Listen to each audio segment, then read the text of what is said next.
Sir Fazle Hasan আবেদ প্রতিষ্ঠিত আন্তর্জাতিক দাতব্য সংস্থা ব্রাকের একটি সোশ্যাল এন্টারপ্রাইজ হিসেবে BRAC seed and agro enterprise নির্ভরতা ও নিশ্চয়তায় স্লোগানকে সামনে রেখে দেশের খাদ্য নিরাপত্তায় ও কৃষকের উন্নয়নে কাজ করে যাচ্ছে। করোনাকালে কৃষিকে উদ্বুদ্ধ করতে দেশব্যাপী ব্র্যাক সিডের ধান কর্তন সহায়তা কর্মসূচি অব্যাহত আছে।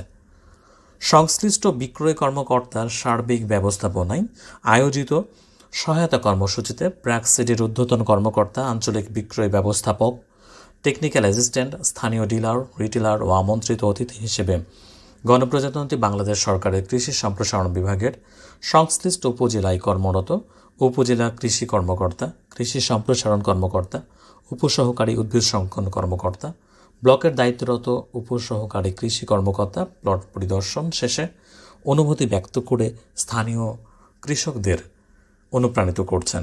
15 বছর আগে আমরা যাতে দামটা পাইতাম, তাহলে প্রাকের দাম নিয়ে আমরা অনেক আগ পেতে পারতাম। যাই হোক, আল্লাহর মেহরবানি আমরা আজকে হয়তো দামটা পাইছি। আমার প্রতি সবাই মিললিয়া যারা ব্যবসায়ী আছে, ওই যে আমার তাজুল একটা কথা কইছে যে আমরা সব ব্যবসায়ীরা অন্তত দলা হইয়া আপনারা একটা মেসেজ দেওয়া দেন যে আমরা ওই যে ভালো জাতের যে ধান বা শক্তি ধানটা যে শক্ত, এটা যাতে আমরা সবার কাছে পৌঁছে যায়।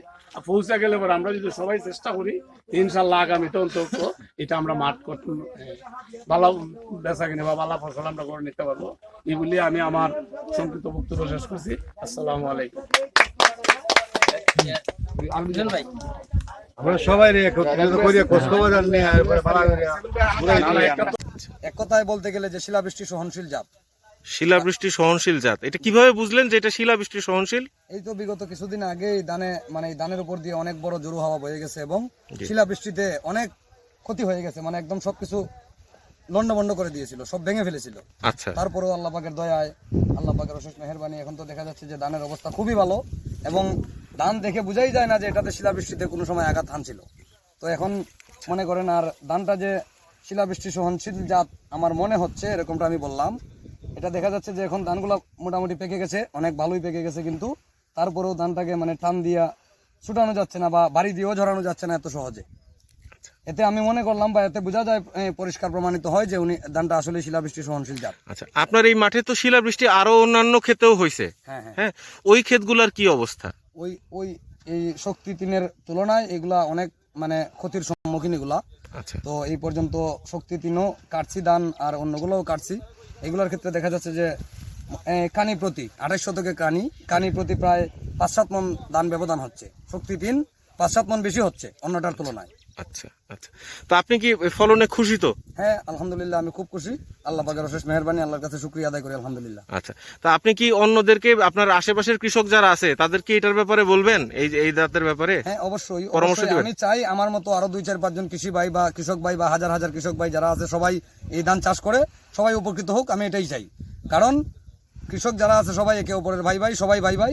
তো আমি চাই যে সবাই এই ধানটা যেন চাষ করে, সবার প্রতি আমার অনুরোধই থাকবে। কারণ যেহেতু সবাই ধান চাষ করে একটু উপকৃত হওয়ার জন্য, লাভবান হওয়ার জন্য, আমি আশাবাদী এই ধান চাষ করে লাভবান হওয়া সম্ভব। আচ্ছা, ধানের জাতটার নাম যেন কি ভাই? ধানের জাতটার নাম হচ্ছে শক্তি 3। নাম কি? শক্তি 3। আচ্ছা, আবার বলি নামটা কি? ব্রাক সিডের শক্তি 3। জি, অসংখ্য ধন্যবাদ ভাই আপনাকে। জি, তো গুণ হলো এই ধানের শীষগুলো কিন্তু খুবই লম্বা, এবং আমরা দেখছি ধানের শীষ 29 থেকে 30 সেন্টিমিটার প্রায় লম্বা হচ্ছে, এবং এক একটা ধানের শীষে 290 থেকে 320টা পর্যন্ত ধান আমরা পাচ্ছি। এবং এই আরেকটা অন্যতম বৈশিষ্ট্য হলো, যার সাধারণত চিকন ধানের ক্ষেত্রে কিন্তু গোড়াতে কিন্তু ধান চিটা বেশি থাকে এবং পুষ্ট হয় না। এই ধানের শীষের গোড়া পর্যন্ত প্রতিটা ধান কিন্তু পুষ্ট। আর এই ধান পুষ্ট হওয়ার মূল কারণ হলো এর প্লাগ লিফ। সবচেয়ে বাংলাদেশে যত হাইব্রিড আছে তার মধ্যে সবচেয়ে দীর্ঘতম প্লাগ লিফ হলো আমাদের শক্তি 2-তে। এই ধান পেকার পরেও, ধান যখন পেকে যাচ্ছে একদিকে, তারপরেও দেখা যায় যে এর শীষগুলো কিন্তু প্লাগ লিফ সবুজ থাকতেছে এবং সম্পূর্ণ নিরোগ, এখানে কোনো রোগ ব্যাধির আক্রমণ নেই। একদিকে লম্বা আর একদিকে প্রশস্ত। এই খাড়া এবং প্রশস্ত প্লাগ লিফ হওয়ার কারণে ধানে কিন্তু চিটার পরিমাণ কম হচ্ছে, উৎপাদন বেশি হচ্ছে, যার কারণে আগামী দিনে এই শক্তির ধান কিন্তু চাষিদের কাছে আরও বেশি জনপ্রিয় হচ্ছে এবং হবে। আমরা আশা করি যে আমাদের ব্রিডাররা এই জাতে যে আধুনিকায়ন করেছেন, এই ধান যে চিকন এবং এটা প্রায় 28-29-এর মতো একই রকম চিকন হচ্ছে, চাষিরা এই ধান চাষ করে একদিকে ফলন বেশি পাচ্ছে, আরেকদিকে বাজার মূল্য বেশি পাচ্ছে। এই গুণাগুণ নিয়ে আগামী দিনে শক্তি 2 ব্যাপকভাবে বাজার পাবে এবং চাষিরা লাভবান হবে এই প্রত্যাশা করি। সব কিছু মিলিয়ে ভালো ফলনের আশায়, ভালো ধানের আশায় তারা ব্রাকের ধান চাষ করতে চান। এই মুহূর্তে আমি উপজেলা কৃষি অফিসারের কাছে জানতে চাইবো আমাদের এই আজকের এই প্রোগ্রাম সম্পর্কে তার অনুভূতি, আমাদের এই ধান সম্পর্কে কৃষকরা যে পজিটিভ বলছেন সেই সম্পর্কে তার মতামত জানতে চাইবো। বিসমিল্লাহির রহমানির রহিম। আমি কৃষিবিদ সৈয়দ শাহনুর ইসলাম, উপজেলা কৃষি অফিসার লাকসাম, কুমিল্লা।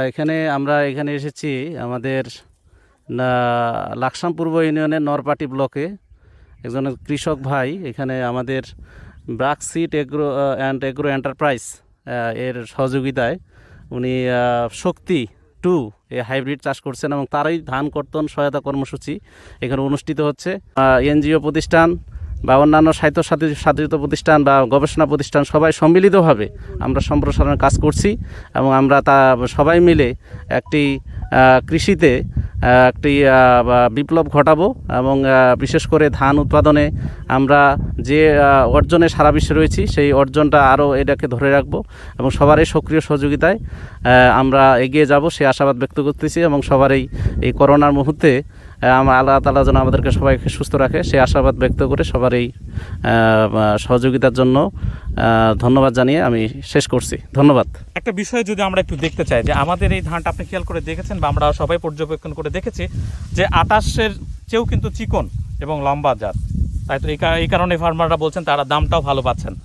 আপনি দেখবেন যে ধানটা 28-এর চেয়ে অনেক চিকন না এবং লম্বা আছে, চিকন এবং একটা সিলিন্ডার টাইপ আমরা বলি সরু চাল এবং অনেকটাই লং এবং সিলিন্ডার দুইটাই এখানে রয়েছে এবং অনেকটাই লম্বা এবং চিকন আকৃতির এবং এই কারণে ফলনটাও অনেক ক্ষেত্রেই স্বাভাবিক ফলনে বেশি হবে।